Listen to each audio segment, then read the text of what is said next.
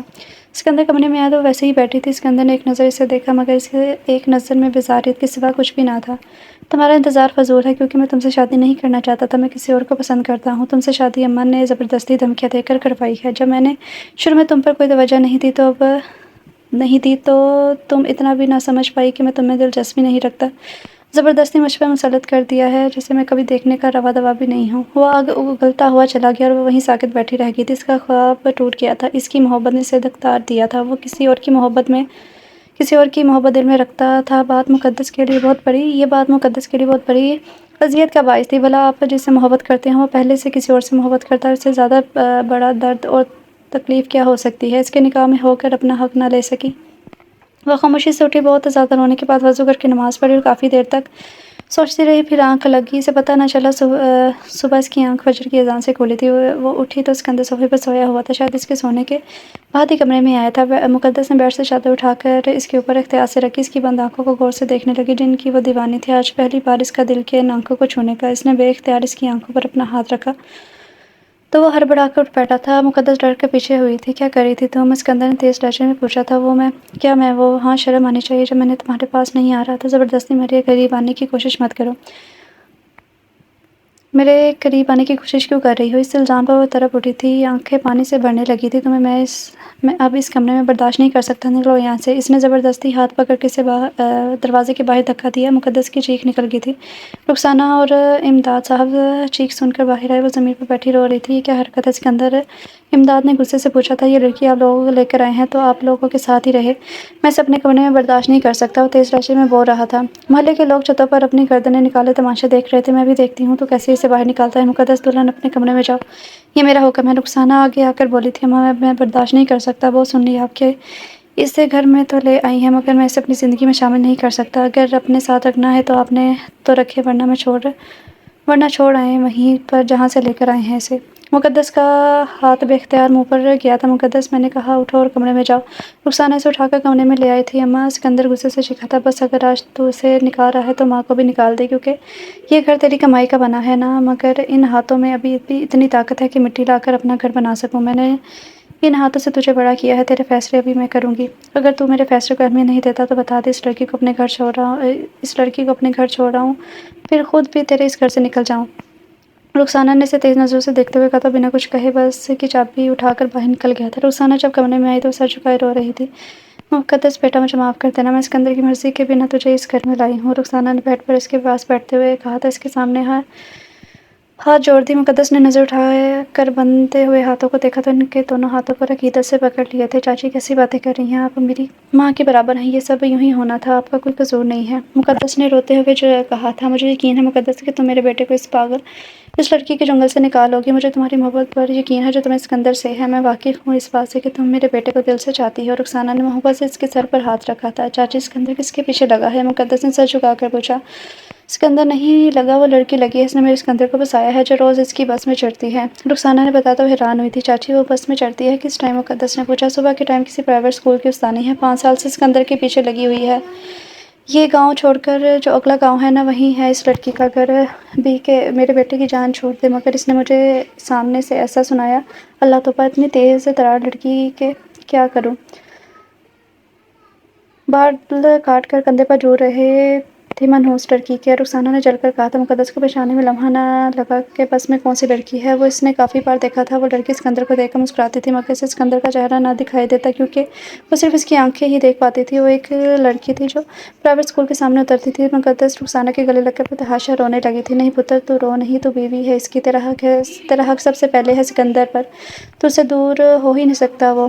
تو بس اس کو اپنی طرف اس طرح لگا کے کہیں اور اسے دیکھنے کے لیے پہلے تیرا چہرہ یاد آیا۔ وہ خاموشی سے بس سنتی رہی تھی۔ مائی کلثوم کو ساری بات محلے والوں سے پتہ چلی۔ رخسانہ سے بہت ناراض ہوئی کہ پہلے بیٹا راضی نہیں تھا تو شادی کیوں کی۔ رخسانہ نے اسے یقین دلایا کہ اپنی بہو کو اس گھر میں اپنا حق ضرور دلوا کر رہے گی، اور کچھ مقدس نے بھی انہیں مطمئن کیا تو وہ خاموش ہوگی۔ رات کو مقدس اس کے انتظار میں جاگتی رہی تھی۔ جب وہ آیا تو وہ سر پر دوپٹہ رکھ کر بیٹھ گئی تھی۔ وہ غصے میں کپڑے لے کر واش روم میں چلا گیا۔ جب وہ واپس آیا تو مقدس نے نظر اٹھا کے دیکھا، وہ بنا شرٹ کے تولیے سے بال رگڑ رہا تھا۔ آئینے کے سامنے جا کر کھڑا ہو گیا۔ مقدس اسے کنگھی کرتے ہوئے دیکھ کر ہر انداز اس کا جائزہ لے رہی تھی۔ اس کی محبت ہر انداز میں اسے خوبصورت لگتی تھی۔ وہ آپ کے لیے کھانا لا دوں؟ اس نے جھجکتے ہوئے پوچھا۔ بنا کوئی جواب دیے صوفے پر سوتا بن گیا۔ وہ اسے دیکھ کر رہ گئی تھی۔ آدھی رات کو اسے باتوں کی آواز آئی۔ اس نے دھیان دیا تو سکندر کسی سے فون پر بات کر رہا تھا۔ میری جان، ایسا کچھ نہیں ہے جیسا تم سمجھ رہی ہو۔ میں تو اس پر نظر ڈالنا بھی گوارا نہیں کرتا کہ اسے باہوں میں لوں گا۔ میں نے تو صرف تمہیں ہی باہوں میں لینا ہے۔ آئی سمجھ؟ ہاں میں صرف تمہارا ہوں۔ بس تھوڑا صبر کرو، پھر ہم دونوں کچھ ہی دنوں میں نکاح کر لیں گے۔ پھر یہ خود ہی چلی جائے گی۔ سکندر کی آخری بات سن کر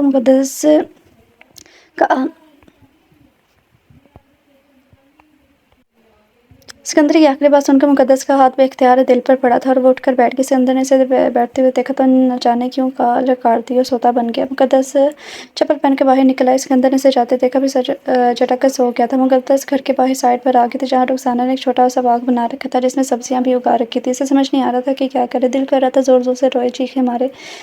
اس نے جس سے محبت کی، جسے دعا میں مانگا، جسے پا لیا، جس سے نکاح بھی کر لیا، وہ کسی اور کے خواب دیکھ رہا تھا، اسے چھوڑنے کے منصوبے بنا رہا تھا۔ وہ کافی دیر تک وہیں بیٹھی رہی۔ فجر کی اذان ہوئی تو وہ وضو کرنے چلی گئی تھی۔ کمرے میں تو سکندر گہری نیند میں سو رہا تھا۔ مقدس نے چائے نماز پڑھنے کے بعد قرآن پاک کی تلاوت کی، پھر کچن میں آئی۔ رخسانہ اور امداد کو چائے دے کر آٹا گوندھا۔ سکندر بھی اٹھ گیا تھا۔ اس نے جلدی سے آگ جلا کر روٹیاں توے پر ڈالی۔ شادی کو 1 ہفتہ ہو گیا تھا۔ آج وہ کالج جانا چاہتی تھی۔ گھر میں رہ کر وہ بالکل پاگل ہو رہی تھی۔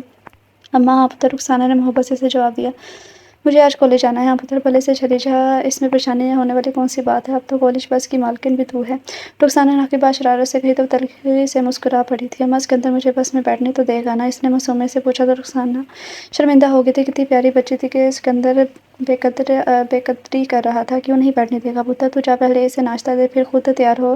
تیرے سسر کا اور میرا پراٹھا میں خود بنا دیتی ہوں۔ شاباش، جلدی جا، کہیں دیر نہ ہو جائے۔ رخسانہ نے اسے وہاں سے اٹھایا۔ وہ سکندر کا آملیٹ، پراٹھا اور چائے لے کر کمرے میں آئی تو وہ ابھی نہا کر باہر نکلا تھا۔ شیشے کے سامنے کھڑا بال بنا رہا تھا۔ آپ کا ناشتہ؟ اس نے خاموشی سے اس کا ناشتہ بیڈ پر رکھ دیا اور خود بیگ سے اپنا یونیفارم نکال کر پریس کرنے لگی۔ سکندر نے پلٹ کر ایک نظر سے دیکھا، پھر خاموشی سے آ کے ناشتہ کرنے لگا۔ جب وہ یونیفارم پہن کر باہر آئی تو سکندر ناشتہ کر کے بس کی چابی اٹھا چکا تھا۔ اس نے جلدی سے بالوں کی چوٹیاں کر کے بیگ اٹھایا۔ سکندر باہر نکل آیا تھا۔ اس نے جلدی سے کالی چادر اوڑھی اور اس کے پیچھے بھاگی۔ ارے مقدس پتر، ذرا ناشتہ تو کر لے۔ اماں، وہ مقدس نے سکندر کی طرف اشارہ کیا جو باہر نکل رہا تھا۔ سکندر، بچی کو ناشتہ تو کرنے دے، 2 منٹ رک نہیں سکتا؟ رخسانہ سکندر کو آواز دی جو دروازے سے باہر نکل رہا تھا۔ اماں، میں صرف آپ کی لاڈلی بہو کو نہیں بس میں بٹھاتا جو اس کے انتظار میں 50 لڑکیوں کو انتظار میں کھڑا کروں۔ وہ کہہ کر نکل گیا تھا۔ مقدس تو یہی رک گئی۔ سکندر کے ابا ذرا باہر تو آئیں۔ رخسانہ نے شوہر کو آواز دی جو کمرے میں بیٹھا تھا۔ کیا ہو گیا؟ سکندر کی ماں اپنے لاڈلے کو ذرا باہر جا کر روکو، دلہن بھوکی کالج جا رہی ہے، 2 منٹ نہیں روک سکتا آپ کا چہیتا؟ بچی کو بھوکا روانہ کر دوں تو بیٹھ مقدس پتر، آرام سے ناشتہ کر۔ رخسانہ نے اس کا بازو پکڑ کر بٹھایا تھا۔ مگر سکندر، آج جلدی کیوں جا رہا ہے؟ 7 بجنے میں ابھی 15 منٹ کم ہے۔ روز پورے 7 بجے نکلتا ہے۔ آج میری بہو جا رہی ہے نا، اس لیے تاکہ اسے پیچھے چھوڑ کر جائے۔ رخسانہ نے غصے سے کہا تھا۔ پتر تو ٹھیک سے ناشتہ کر، میں اس گدھے کو بھی سیدھا کرتا ہوں۔ امداد مقدس کو مطمئن کر کے باہر نکلا تب بھی بس اسٹارٹ ہونے کی آواز آئی تھی۔ اماں، مقدس نے منہ میں پرانے والا بمشکل چباتے ہوئے کہا بس کی آواز سن کر آنکھیں پھاڑ کر رخسانہ کو پکارا تھا۔ تیرا ابا گیا ہے نا پتر، فکر نہ کر، سکندر تجھے چھوڑ کر نہیں جائے گا۔ سکندر نے بس آگے لے جانی چاہیے تو امداد بس کے آگے آ کر کھڑا ہو گیا۔ ابا کیا ہوا ہے؟ نیچے اتر بتاتا ہوں۔ سکندر نیچے اترا تھا۔ اپنی بیوی کو چھوڑ کر جا رہا ہے، شرم نہیں آ رہی؟ امداد نے غصے سے کہا تھا۔ میں نہیں چھوڑ کر جا رہا، بس ٹائم ہو گیا ہے تو مجھے جانا ہے۔ آپ کی بہو کی وجہ سے میں باقی لڑکیوں کو انتظار نہیں کروا سکتا۔ سکندر نے بیزاری سے کہا تھا۔ تو پورے 7 بجے جاتا ہے، 7 بجنے میں پورے 15 منٹ کم ہے۔ تو جان بوجھ کر بچی کو پریشان کر رہا ہے۔ صبح فجر کے ٹائم سے اٹھی ہوئی ہے، سارے گھر کے کام کیے ہیں، سب کے لیے ناشتہ بنایا ہے، تو بھی اسی کے ہاتھ کا ناشتہ کر کے جا رہا ہے۔ خود بچی بھوکی جائے، تیری بیوی ہے، تجھے کچھ خیال نہیں ہے، مگر ہمیں ہے۔ پرائی بچی کو تیرے آسرے لے کر آئے ہیں، تجھے تو کوئی احساس ہونا نہیں ہے۔ امداد کے بولنے پر سکندر نے خاموش رہنا بہتر سمجھا، جبکہ چہرہ غصے کی وجہ سے سرخ ہو رہا تھا۔ ابا، میں ناشتہ کر لیا ہے۔ مقدس دروازے سے باہر آ کر امداد کے پیچھے کھڑی ہو کر بولی تھی۔ سکندر جا کر بس میں بیٹھ گیا تھا۔ اچھا پتر، لا تجھے خوش رکھے۔ امداد نے دعا دی تو اس دعا پر مسکرا بھی نہ سکی، بھلا اس کی خوشی تو کہیں نہیں آنے والی تھی۔ وہ اللہ حافظ کہتی بس میں چڑھ گئی۔ جب وہ اسکندر کے پیچھے رکھی بینچ پر بیٹھی تو اسکندر کی گرجدار آواز سے کام کی تھی، پیچھے اتنی ساری سیٹیں نظر نہیں آ رہی جو میرے سر پر بیٹھنا ہے، دفعہ ہو جاؤ پیچھے۔ مقدس سر جھکا کر اٹھ گئی تھی، اب ان آنکھوں سے بھی جدائی ہو گئی تھی جن کو دیکھ کر اس کی آنکھیں مسکراتی تھی۔ بس بھر چکی تھی مگر تھوڑا آگے جا کر پھر سے رک گئی تھی۔ تقریباً 10 منٹ تک بس رکی رہی تھی۔ مقدس حیران ہوئی تھی کہ سکندر کبھی بس کو کسی کے انتظار میں نہیں روکتا، چاہے کوئی بھی پیچھے کیوں نہ رہ جائے۔ پھر کیوں روک رکھی ہے، کس کے انتظار میں، وہ یہ سوچ رہی تھی۔ تبھی بس میں میرا داخل ہوئی۔ کھلے بالوں کو سٹائل سے کھولے، سر پر دوپٹہ رکھے، نزاکت سے چلتی ہوئی اسکندر کی سامنے والی سیٹ پر بیٹھ گئی تھی۔ مقدس کی نظر اسکندر کو دیکھنے لگی تو اس کی نظریں میرے پر ہی جمی تھیں، پھر دونوں کا ایک دوسرے کو دیکھ کر مسکرانا۔ مقدس نے صاف دیکھا تھا، اس کا دل دکھ سے بھر گیا تھا۔ وہ یہ منظر آج دیکھ رہی تھی جبکہ بس میں موجود لڑکیاں روز دیکھتی تھی، اور یہ تو پتہ نہیں تھا کب سے چل رہا تھا، صرف میں نے ہی کبھی محسوس نہیں کیا۔ ان سب آنکھوں کے علاوہ کہیں اور دیکھ ہی نہ پاتی، سمجھ ہی نہ پائی۔ میں نے اس لڑکی کو اگر کچھ کہا تو مجھ میں اور چاہے عورتوں میں کیا فرق رہ جائے گا، جبکہ میرا شوہر میرے خلاف کھڑا ہو جائے گا۔ بہتر ہے فیصلہ وقت پر چھوڑ دیا جائے۔ مقدس نے آنکھوں سے نکلتا موتی سب سے چھپا کر صاف کیا، اور آنکھیں بس کے اندر کی تکلیف دہ منظر کو دیکھنے کی سکت نہ تھی، اس لیے بس کی کھڑکی سے باہر کے منظر دیکھنے لگی۔ مقدس یہ چڑیل مجھے صحیح نہیں لگتی، اپنے شوہر کو اس سے بچا کر رکھ۔ پیچھے سے اس کی سہیلی کی آواز آئی تھی، ہاں مقدس ایسی چلاک لڑکیاں شوہر لے جانے میں دیر نہیں کرتی۔ یہ تو کب سے اسکندر کے پیچھے ماسی پڑی ہے۔ ماسی رخسانہ نے اب تک بچا رکھا ہے اس لڑکی سے اسکندر کو، اب تو اسکندر کو اس سے بچا کے رکھنا ہے۔ اس سے آگے والی سیٹ پر بیٹھی مہروش نے کہا تھا، میرے ہاتھ میں کوئی اختیار نہیں ہے، میں نے فیصلہ وقت پر چھوڑ دیا ہے۔ میں کچھ کہوں گی تو اسکندر کی نظروں میں میری بات کی کوئی اہمیت نہیں ہوگی، بس تم لوگ میرے لیے دعا کرو۔ مقدس نے جھکے سر سے کہا تو اس کی سہیلیوں نے افسوس سے دیکھا تھا، اللہ تمہارے حق میں بہتر فیصلہ کرے گا، تمہارے گھر کو آباد کرے، تیرا شوہر تمہاری طرف لوٹ آئے۔ مہروش نے اسے دعا دی، سب سہیلیوں نے آمین کہا تھا۔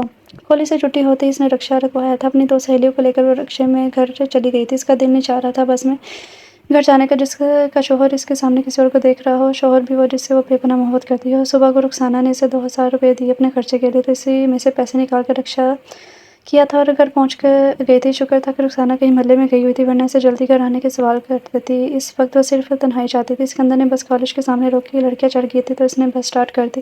1 منٹ اسکندر، بھابی نہیں ہے بس میں، اسد نے بس کا دروازہ بجا کر کہا تو اسکندر نے پیچھے مڑ کے سب لڑکیوں کو دیکھا تھا۔ ایک اور مصیبت اماں ابا اب مجھے ہی سنائیں گے، میری بیوی کہاں ہے؟ اس نے نہ چاہتے ہوئے بھی اسکندر کی سہیلیوں سے پوچھا۔ میرب نے اسے غصے سے بولا تو اسکندر نے اسے آنکھوں سے مطمئن کیا۔ وہ منہ پھیر گئی تھی، ہمیں کیا پتہ، بیوی آپ کی ہے، پتہ آپ کو ہونا چاہیے۔ مقدس کی سہیلی نے ناگواری سے جواب دیا تو وہ اسکندر اور میرب کے اشارے دیکھ رہی تھی۔ میری بیوی کو میں صبح کالج کے گیٹ پر چھوڑ کے گیا تھا، تب کالج کے اندر سے کہاں غائب ہو گئی جو واپس ہی نہیں آئی؟ اسکندر نے جھنجھلا کر پوچھا۔ وہ رکشہ لے کر چھٹی کے ٹائم گھر واپس چلی گئی تھی۔ لائبہ نے اسکندر کو جواب دیا اور ایک تیز نظر میرب پر ڈالی جو نزاکت سے بیٹھی ہوئی تھی۔ اسکندر کی نظریں بار بار اس پر ٹھہر رہی تھیں۔ اسکندر نے غصے سے بس سٹارٹ کر دی، تب گھر جا کر میرے خلاف اماں کو بھڑکایا ہوگا، کیا جھنجھٹ ہے، اماں نے سر مار دیا ہے۔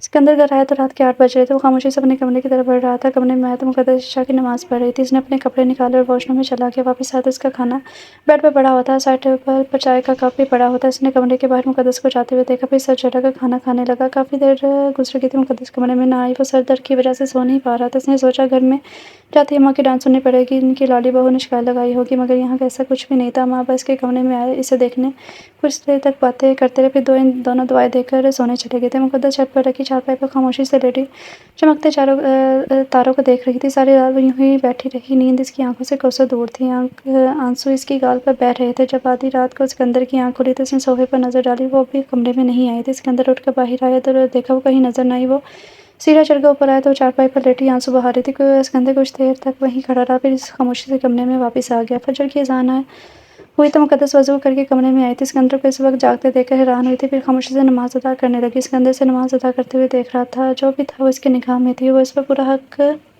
رکھتا تھا۔ نماز پڑھ کے وہ سونے کے لیے صوفے پر آئی تھی۔ یہاں آ کے سو جا، اسکندر نے بنا اس کی طرف دیکھے کہا تو وہ حیرت سے اسے دیکھنے لگی، مگر اس کی بات پر عمل نہیں کیا تھا۔ میں نے کچھ کہا ہے؟ اس کے سخت لہجے پر وہ اٹھ کر بیڈ پر آئی تو جگتے ہوئے لیٹ گئی۔ کچھ ہی پل گزرے ہوں گے کہ اسکندر نے اس کی کلائی پکڑی، وہ خوف سے اسے دیکھنے لگی۔ اسکندر نے جھٹکے سے اسے خود کے قریب کیا تھا۔ یہ کیا کر رہے ہیں آپ؟ مقدس نے اپنا آپ شرماتے ہوئے کہا، اپنا حق استعمال کر رہا ہوں۔ اسکندر نے اس کے کھلے بالوں میں ہاتھ پھیرتے ہوئے نرمی سے کہا تھا، جب آپ مجھے بیوی ہی نہیں مانتے تو کیسا حق؟ کچھ دنوں میں مجھے چھوڑ دو کہ کم از کم میرے پاس کچھ تو رہنے دو۔ میں یہ حق آپ کو نہیں دیتی، جب آپ کسی اور کی طرف پلٹ جائیں گے تو میں بھی چلی جاؤں گی، میں نہیں رہوں گی یہاں۔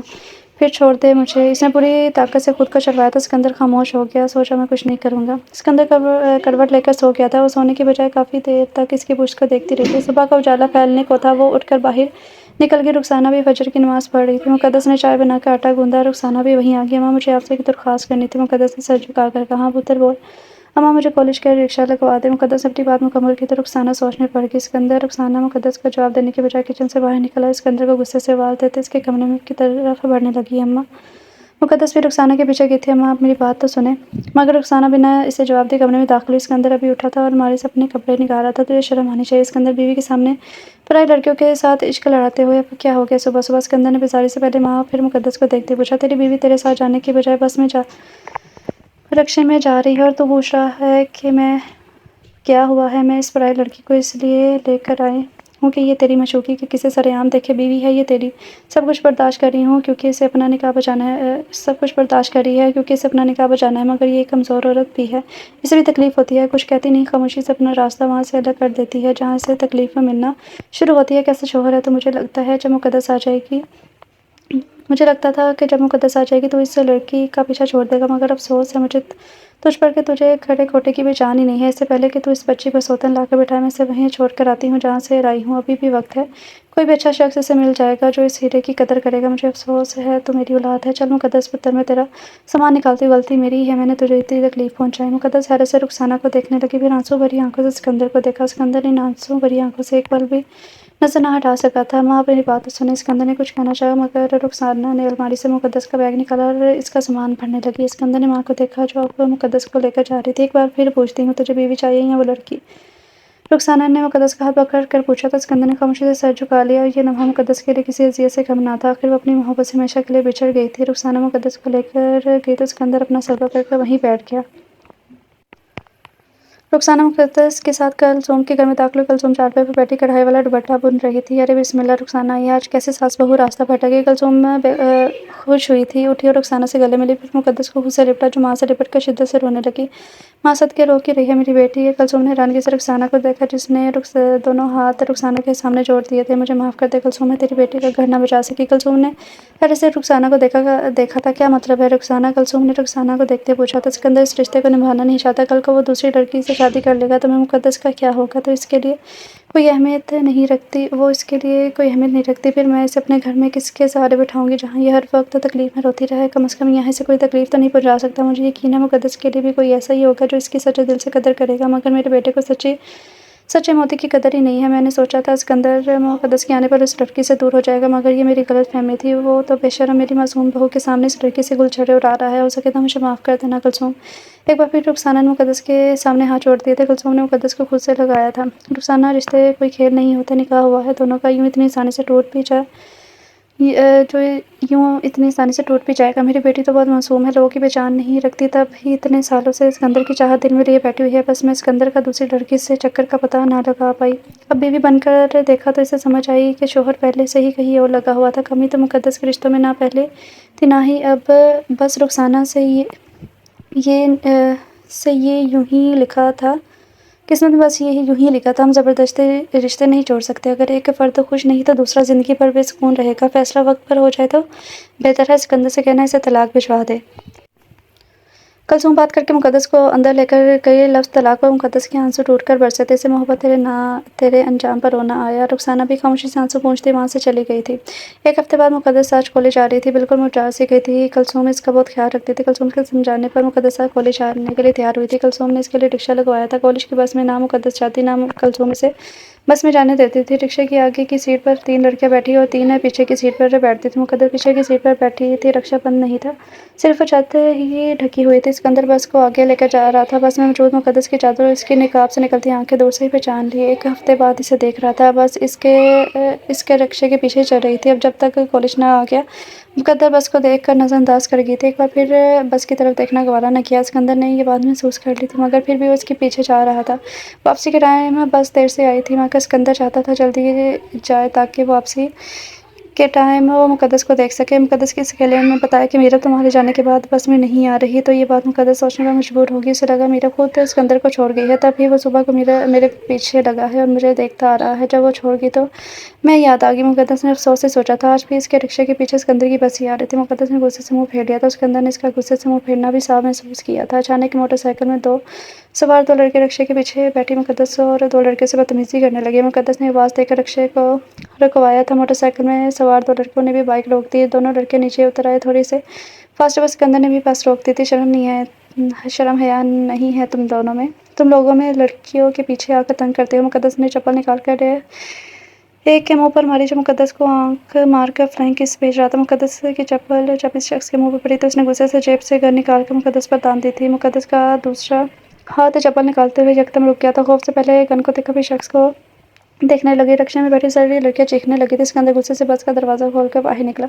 احمد ذرا بس کو سنبھال لینا، میں ذرا ان چھچوروں کو دیکھوں، ان کو چھٹی کا دودھ یاد دلاواں۔ جی استاد، مگر خیال سے ان کے پاس گن ہے۔ احمد نے اسے پیچھے سے آواز لگائی تھی۔ کیوں لڑکی؟ بڑا غصہ آ رہا ہے نا؟ نازک سی تو ہے، اتنا غصہ صحت کے لیے اچھا نہیں ہوتا۔ اس لڑکے نے آگے آ کر مقدس کا دوپٹہ کھینچا تو اس کا نقاب اتر گیا۔ مقدس نے خوف سے پیچھے آتے اسکندر کو دیکھا۔ یہاں سے گزرتے لوگ بھی رک گئے تھے اور یہ تماشا دیکھ رہے تھے، مگر کسی میں اتنی ہمت نہ تھی کہ آگے بڑھ سکے۔ ہر ایک کو اپنی جان پیاری تھی۔ رکشے کا ڈرائیور اس شخص کے سامنے آ کر کھڑا ہوا تھا۔ صاحب معاف کر دو، بچی ہے، جانے دو ہمیں۔ مقدس پتر معافی مانگ لے۔ مقدس نے چاچا کو دیکھا۔ معافی کیسے مانگتے؟ گن دیکھ کر اس کی آواز ہی خوف سے نہیں نکل رہی تھی۔ ابے ہٹ! دوسرے شخص نے رکشے والے پر گن تانی۔ مقدس کی چیخ نکل گئی تھی۔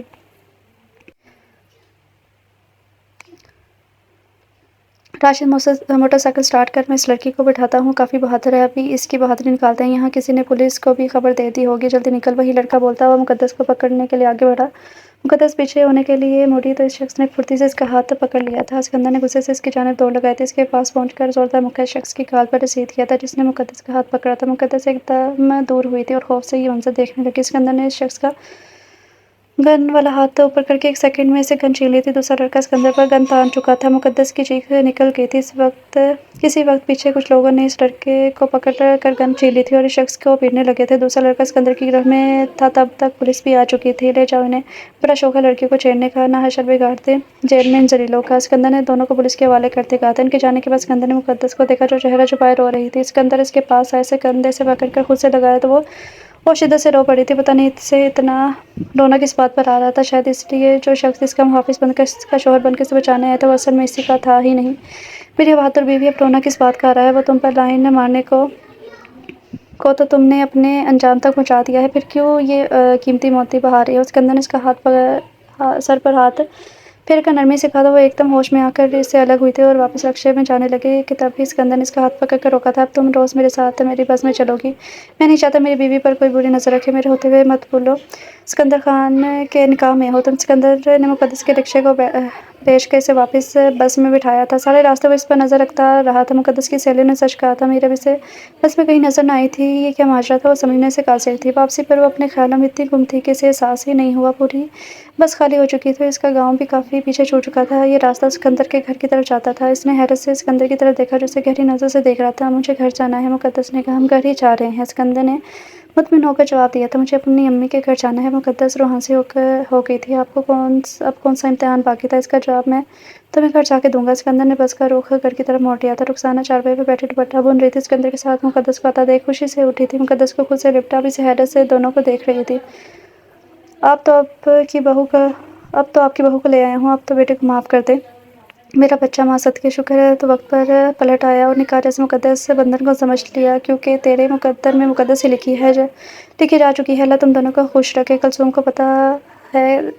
کو پتہ ہے کیا تو اس کے گھر گیا تھا؟ رخسانہ نے پوچھا تھا۔ نہیں، میں مقدس کو کالج سے سیدھا یہاں لایا ہوں، میں نے انہیں فون کر کے بتا دیا تھا کہ مقدس کو میں اپنے گھر لے کے جا رہا ہوں۔ رخسانہ نے دونوں کے سر پر محبت سے ہاتھ رکھا تھا۔ اسکندر کے ابا ذرا باہر تو آئیں۔ رخسانہ نے شوہر کو آواز دی جو کمرے میں ٹی وی دیکھ رہے تھے۔ ارے میری بہو آ گئی واپس، ماشاءاللہ۔ امداد باہر آئے تو مقدس کو دیکھ کر وہ خوش ہوئے تھے۔ مقدس کے سر پر شفقت سے ہاتھ رکھا تو اسکندر نے مقدس کو دیکھا جو سب خاموشی سے دیکھ رہی تھی۔ مقدس، میرا کھانا کمرے میں لے آؤ، بھوک لگی ہے مجھے، اسکندر کہہ کے چلا گیا تھا۔ ہاں پتر جا، میں نے کھانا پکا دیا ہے، تھک کر آئے ہو کہ تم دونوں کچھ دیر آرام کرو۔ اسکندر کے ابا تو مجھے ذرا مٹھائی تو لا دے، میری بہو آئی ہے، ذرا منہ تو میٹھا کرواؤں۔ مقدس ہند کے چہرے کی خوشی دیکھتے ہوئے کچن میں چلی گئی تھی۔ وہ خود بھی حیران تھی۔ اس نے کھانا لے کر اسکندر کے سامنے رکھا، وہ جانے لگی۔ اسکندر نے ہاتھ پکڑ کر اسے روک کر سامنے بٹھایا تھا، پھر اسے ہاتھ سے کھانا کھلانے لگا۔ مقدس اب بھی خاموشی سے کھا رہی تھی۔ ایک آنسو ٹوٹ کے اس کی گال پر گرا تھا جو اسکندر اسے اپنے پوروں پر چن لیا تھا۔ کھانا کھانے کے بعد اسکندر نے خالی برتن سائڈ ٹیبل پر رکھے، پھر اس نے مقدس کے دونوں ہاتھوں کو پکڑ کر بولا تھا، مقدس، میں اپنے رویے کی معافی مانگتا ہوں۔ میں تمہیں بہت تکلیف پہنچا چکا ہوں، مگر وعدہ کرتا ہوں کبھی تکلیف تو کیا، ایک آنسو بھی تمہاری آنکھوں میں نہیں آنے دوں گا۔ میں نے ہمیشہ تمہیں نظر انداز کیا۔ تم جب میری آنکھوں کو محبت سے دیکھا کرتی تھی تب میں میرب کے چکر میں تمہاری محبت محسوس ہی نہیں کر پایا تھا۔ جب میرا نکاح تم سے ہوا تو مجھے عجیب سا لگنے لگا۔ میں میرب سے بات تو کرتا تھا، اسے دیکھتا بھی تھا، مگر مجھے کوئی خوشی نہیں ہوتی تھی۔ تم میرے نکاح میں تھی، مجھے تمہیں دیکھ کر محسوس ہوتا جیسے میرا دل تمہاری طرف آنا چاہتا ہے۔ تم میری بیوی تھی، حق رکھتا تھا،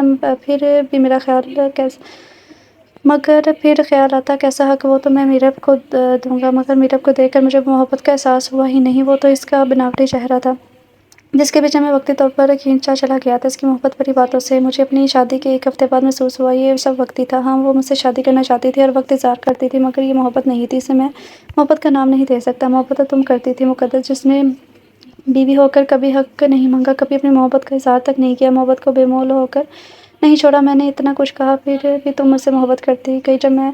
جب تم یہاں سے چلی گئی تب مجھے یہ سمجھ نہ آیا میں کیا کروں، کیونکہ میں تم سے محبت کر بیٹھا تھا۔ مقدس، تم میرے گھر آئی، میری ہر چیز کا خیال خود رکھا، میرے لیے سب کچھ کیا، میرے کمرے میں میرے ساتھ تھی، تم میرے نکاح میں تھی۔ نکاح میں اتنی طاقت ہے کہ میاں بیوی چاہیں خود سے کتنا ہی اختلاف رکھیں مگر پھر بھی ایک دوسرے سے الگ نہیں ہو پاتے۔ کوئی دوسری لڑکی میں اتنی طاقت نہیں ہوتی کہ وہ نکاح جیسے بندھن کو توڑ سکے۔ ہاں، میں وقتی بہل گیا تھا، مگر میں تمہیں چھوڑ نہیں سکتا تھا، تم میری بیوی تھی۔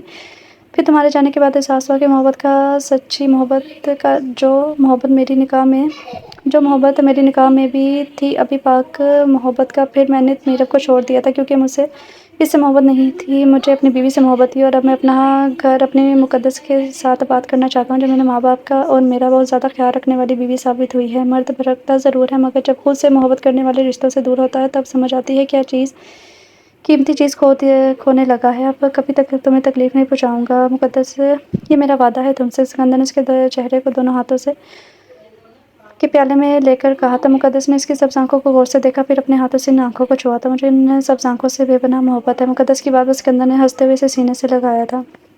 ختم شد۔ سو ڈیئر ریڈرز، یہ تھا سبز آنکھوں والا لڑکا۔ اس کے رائٹر ہے پریوش تالپور۔ یہ ریڈرز، یہ ایک چھوٹا سا ناول تھا، اور مجھے یہ بھی معلوم ہے کہ میں نے بہت تھوڑا جلدی اسپیڈ سے پڑھا ہے۔ اس کی وجہ میں آپ لوگوں کو میں بتا دوں کہ آپ لوگوں کو پتہ ہے کہ رمضان کا لاسٹ چل رہا ہے اور گھر میں بہت زیادہ کام ہوتا ہے، اور خاص طور پہ لڑکیوں کو تو بہت زیادہ ہوتا ہے گھر میں عید کی تیاریاں، گھر میں صفائی وغیرہ، یہ وہ۔ تو بس مجھے جیسے ہی ٹائم ملا تو میں نے یہ چھوٹا سا ناول پکڑ کے کر دیا۔ امید کرتی ہوں کہ آپ سب کو یہ ناول پسند آیا ہوگا، اور آپ لوگ بھی میری مجبوری کو سمجھیں گی، بلکہ جتنی بھی لڑکیاں ہیں وہ سمجھیں گی، ان کو معلوم ہی ہوگا کہ عید میں کتنے کام ہوتے ہیں۔ تو بس آپ لوگ مینیج کر لیجیے گا، عید کے بعد انشاءاللہ تعالیٰ میں آپ لوگوں کو لانگ ناول دیا کروں گی، اور وہ بھی اچھے۔ تو اپنا خیال رکھیے گا، خوش رہیے گا، اور اللہ حافظ۔